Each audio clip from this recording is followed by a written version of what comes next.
Hello बच्चों, मैं हूं आपकी हिंदी टीचर और मेरे क्लास में आप सभी का हार्दिक स्वागत है।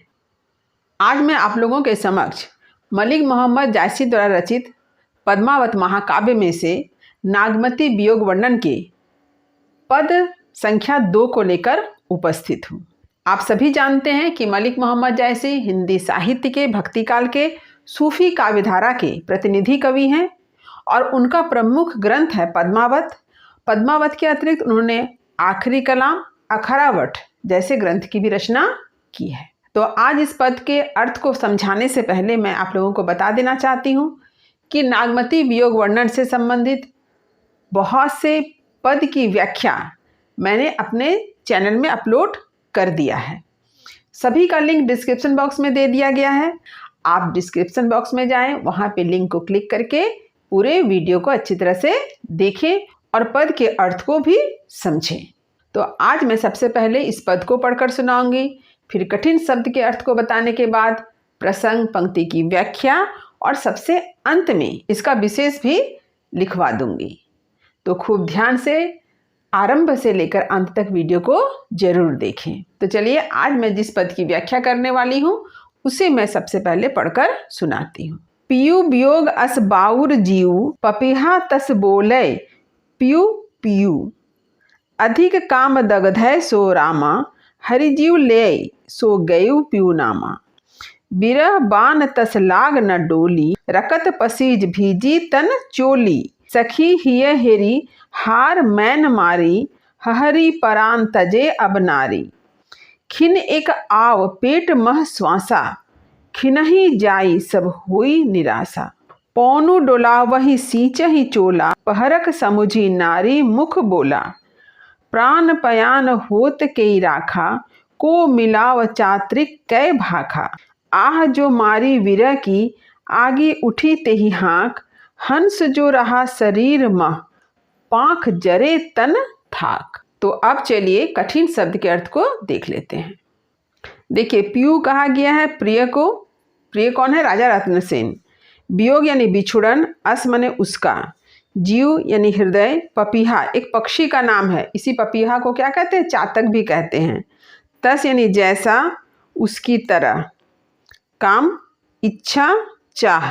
दगधे माने जलाना। रामा का अर्थ है स्त्री। हरि, यहाँ पर हरि का अर्थ है हर लेना या भगा ले जाना। पियु नामा माने प्रियतम के नाम। विरह बान यानी विरह का बान। लाग यानी लगना। डोली मतलब हिलना डुलना। भीजी यानी भीगना। चोली कहा गया है अंगरखा को। हेरी यानी विचार करना। मैन का अर्थ है मदन। मदन किसे कहते हैं? काम देवता को। हहरी मने कांप कांप कर। परान यानी प्राण। तजय मने त्यागना।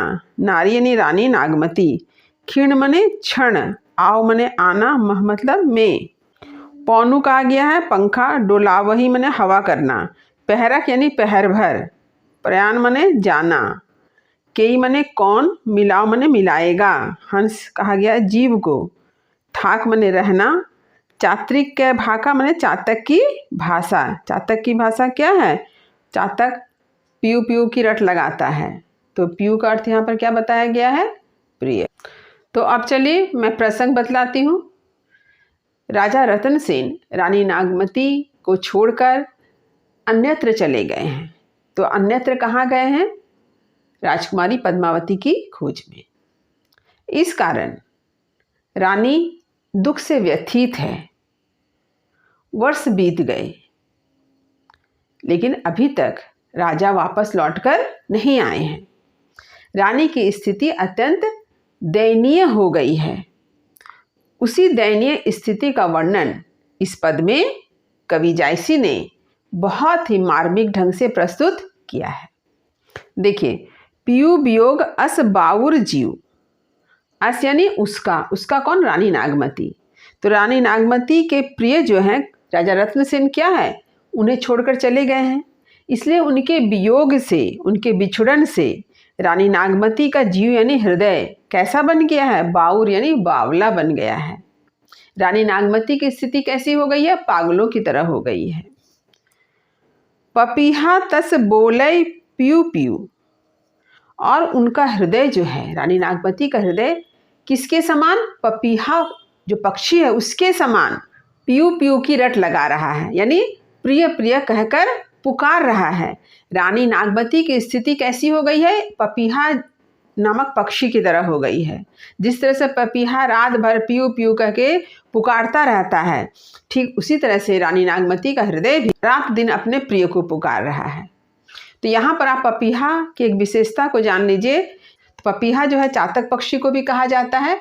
तो इस पक्षी की क्या विशेषता है कि यह पक्षी जो है स्वाति नक्षत्र के बूंद के जल को ही ग्रहण करता है, अन्यत्र कोई भी जल वह ग्रहण नहीं करता है। तो चातक पक्षी की जो विशेषता है, एक निष्ठ प्रेम कहिए, स्वाति नक्षत्र में बरसने वाले वर्षा की बूंद को ही ग्रहण करेगा। तो यहाँ पर चातक पक्षी की एक निष्ठता की तुलना किससे की गई है? रानी नागमती के प्रेम से, कि चातक पक्षी जैसे स्वाति नक्षत्र के में बरसने वाले वर्षा की बूंद को ही ग्रहण करता है, तो वह अपनी एक निष्ठता का परिचय देता है इस तरह से। तो रानी नागमती का प्रेम भी राजा रत्नसेन के प्रति कैसा है? एक निष्ठ है, चातक की तरह है। अधिक काम दग्धे सो रामा। अधिक काम, काम कहा गया इच्छा लालसा को। तो ये जो प्रेम की लालसा, प्रेम की इच्छा, ये इतनी अधिक हो गई है कि दग्धे यानी ये जला रही है। किसे जला रही है? सो रामा। सो माने उस, रामा माने स्त्री को। वह स्त्री कौन है? रानी नागमती है। तो राजा के प्रति जो उनका प्रेम है, उसकी जो अधिक लालसा, अधिक इच्छा, यह क्या कर रही है? रानी नागमती को जला रही है। क्यों जला रही है? क्योंकि राजा रत्नसेन से उनका वियोग हो गया है। राजा रत्नसेन रानी के समक्ष नहीं है, इसलिए रानी नागमती राजा के वियोग में क्या है? जल रही है। हरिजीव लय सो गयो पीयू नामा। यहाँ पर वो कहती हैं कि हरिजीव लय सो गयो पीयू नामा। तो यानी हर कर ले गया। हर कर क्या ले गया? जीव माने हृदय को। हृदय को हर कर ले गया। कौन लेकर गया है? हीरामन नामक तोता या सुग्गा। क्योंकि हीरामन ने ही क्या किया था? राजा रत्नसेन के सामने हमारी पद्मावती के सौंदर्य की प्रशंसा की थी। इसलिए यहाँ पर कहा गया है कि हीरामन सुग्गा जो है उसने राजा को क्या किया? हर लिया, उसे वहाँ से भगा कर ले गया। और इसका मतलब क्या हुआ कि उसने रानी के प्राण को ही हर लिया, रानी के प्राण को ही भगा कर ले गया। तो रानी का प्राण कौन है? राजा रत्नसेन। तो इस प्रकार राजा रत्नसेन के चले जाने से रानी को लगता है कि मानो उसके प्राण भी चले गए हैं।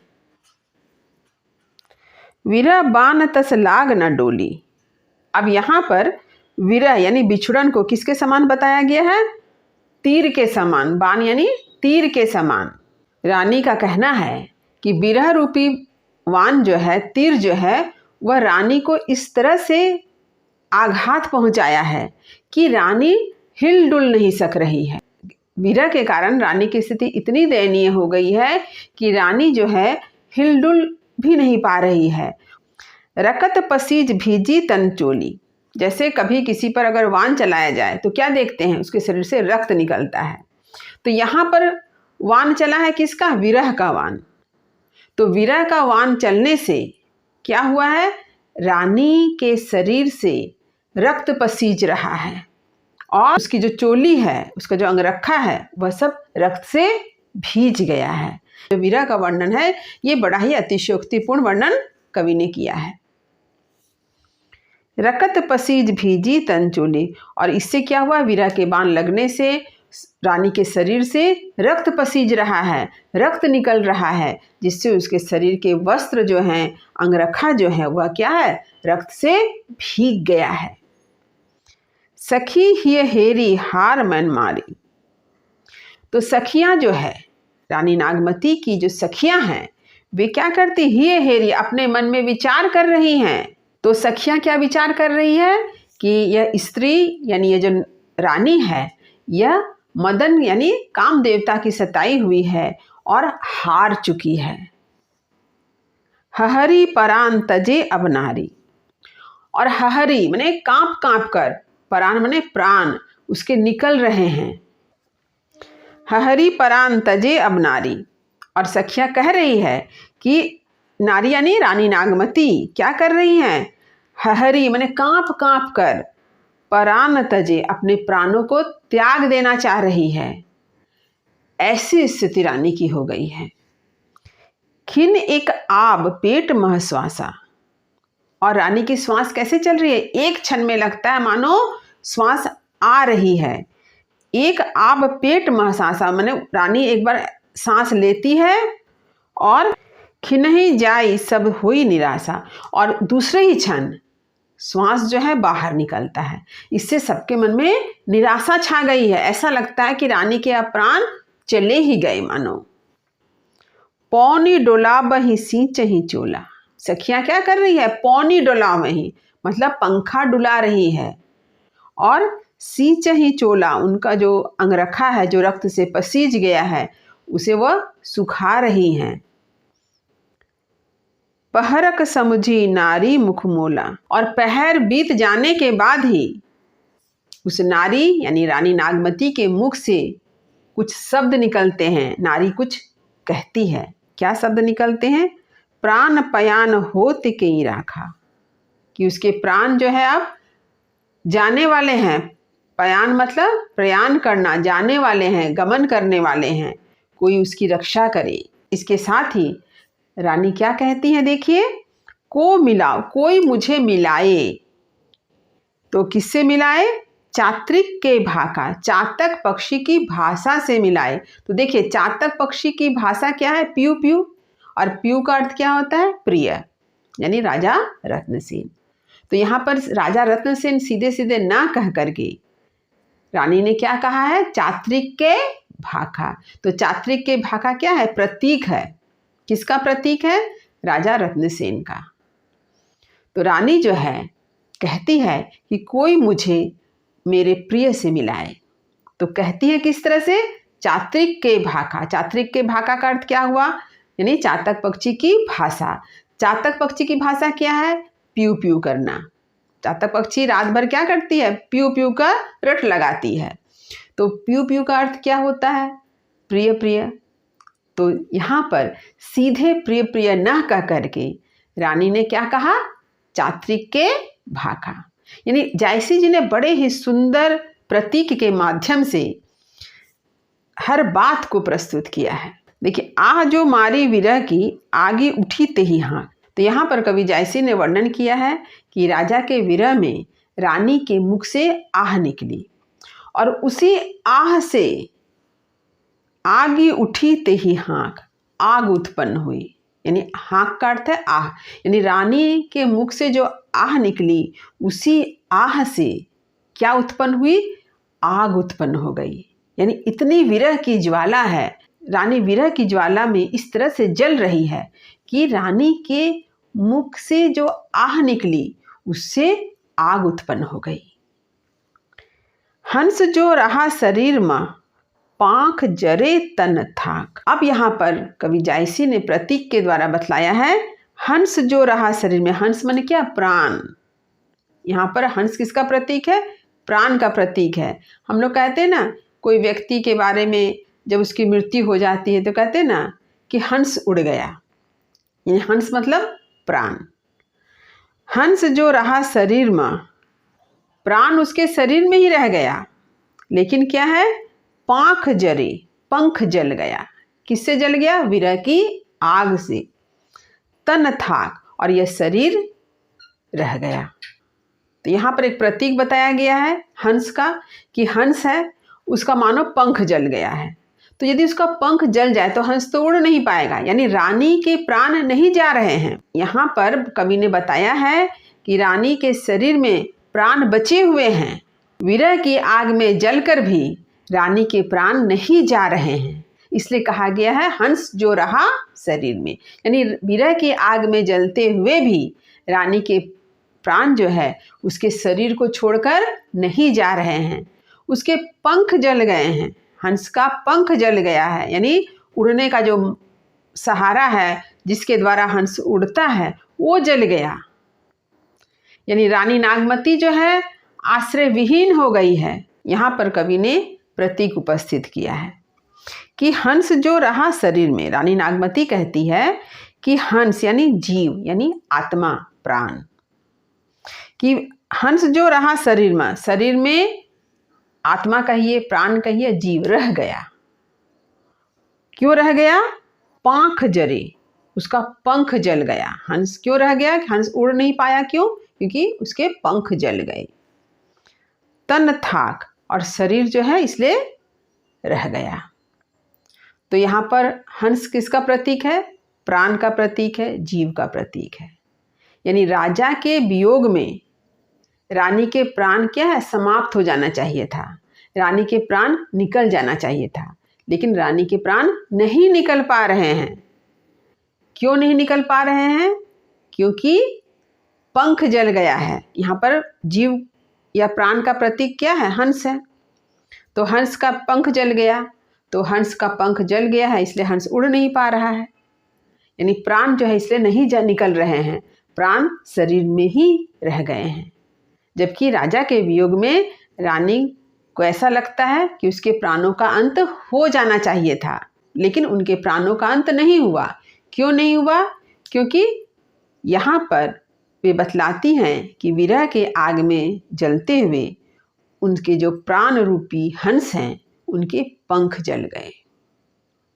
इसलिए प्राण जो है उसके शरीर में ही बचे हुए हैं और रानी राजा का इंतजार कर रही है। तो यहाँ पर कवि जायसी ने प्रतीक रूप में बहुत सी बातों को प्रस्तुत किया है। तो अब चलिए इसका विशेष देख लेते हैं। विशेष पहला, कवि जायसी ने रानी नागमती के विरह का मार्मिक चित्र प्रस्तुत किया है। दूसरा, रानी नागमती अपने प्रिय राजा रतन सेन के वियोग में बावली हो गई है। कवि जायसी ने उसकी स्थिति की तुलना पपीहे से की है। पपीहा तस बोले पियू पियू। तीसरा, यह दोहा चौपाई शैली में है। तो दोहा किसे कहते हैं? देख लीजिए। दोहा में 4 चरण होते हैं। प्रथम व तृतीय चरण में 13-13 मात्राएं तथा द्वितीय व चतुर्थ चरण में 11-11 मात्राएं होती है। चौपाई, यह एक मात्रिक समछंद है। इसके प्रत्येक चरण में 16-16 मात्राएं होती है, साथ ही अंत में गुरु होता है। 4 नंबर अलंकार। पहला, अनुप्रास अलंकार। पियू पियू में प वर्ण की आवृत्ति, हिय हेरी हार में ह वर्ण की आवृत्ति और प्राण पयान में प वर्ण की आवृत्ति से अनुप्रास अलंकार का प्रयोग मिलता है। दूसरा, उपमा अलंकार। रानी नागमती की तुलना पपीहा से की गई है, अतः यहाँ उपमा अलंकार का सुंदर प्रयोग हुआ है। पपीहा तस बोले पियू पियू। तीसरा देखिए, रूपक अलंकार। विरहवान में रूपक अलंकार है। चौथा, अतिशोक्ति अलंकार। आ जो मारी विरह की आगे उठी तेही हाँक। पांचवा, काव्य भाषा, ठेठ अवधि है। छठा, प्रमुख रस, विप्रलंब या वियोग श्रृंगार है। तो उम्मीद करती हूँ कि आज मैंने इस पद का अर्थ जिस तरह से आप लोगों को समझाया है यह आप अच्छी तरह से समझ गए होंगे। फिर भी यदि कहीं समझने में कोई दिक्कत हुई हो तो कमेंट अवश्य करें, वीडियो को लाइक करें, सभी पढ़ने वाले विद्यार्थियों में इसे शेयर तो ज़रूर करें। जो बच्चे मेरे चैनल पर नए हैं वे चैनल को सब्सक्राइब अवश्य कर लें ताकि हर नए वीडियो का नोटिफिकेशन समय समय पर मिल सके। तब तक पढ़ते रहिए, जीवन में आगे बढ़ते रहिए। मेरी शुभकामनाएं आप सभी बच्चों के साथ है। धन्यवाद।